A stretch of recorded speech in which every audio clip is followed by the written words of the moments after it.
আসসালামু আলাইকুম। আমি সাইফুল, লিবিয়া প্রবাসী। আমি বাংলাদেশ থেকে দীর্ঘ ৬ মাস যাবৎ লিবিয়াতে এসেছি।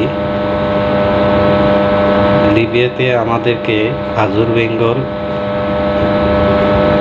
এবং অ্যারাবিয়ান ওভারসিজ এই দুই ইউপিস মিলে আমাদেরকে লিবিয়াতে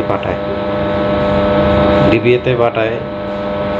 অফিস থেকে বলছিল যে ৩,৩০০ $৩৫০ বেতন দেবে, থাকা খাওয়া কোম্পানি, ৮ ঘন্টা ডিউটি।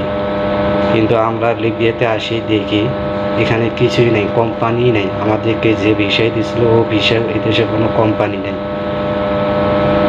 পরে আমাদের নিয়ে এসে গোডাউন ঘরে রেখে দিছিল। গোডাউন ঘরে এমন অবস্থা, টয়লেট নাই, খাওয়া নাই, একটা করে খবজা দেয় সারাদিন। ওই একটা করে খবজা খায় থাকা লাগে সারাদিন।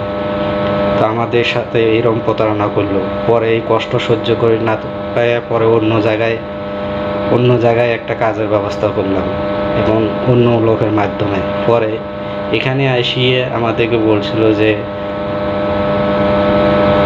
৮ ঘন্টা ডিউটি, ১৭০০ দিনের বেতন দেবে। কিন্তু এখানে আসে ১৫০০ দিনের বেতন দেয়। আমাদের তো কোনো কন্ট্যাক্ট নেই।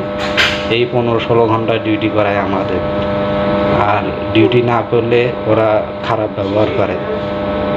তো আমরা সরকারের দৃষ্টি আকর্ষণ করছি, আমরা লিবিয়ায় খুব খারাপ অবস্থায় আছি।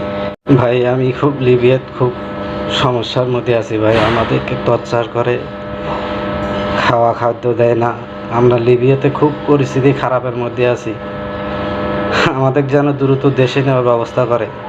লিবিয়া মাফিয়াদের দেশ, লিবিয়া মাফিয়া দিয়ে ভরা। আমাদের যেন দ্রুত দেশে নেওয়ার ব্যবস্থা করে।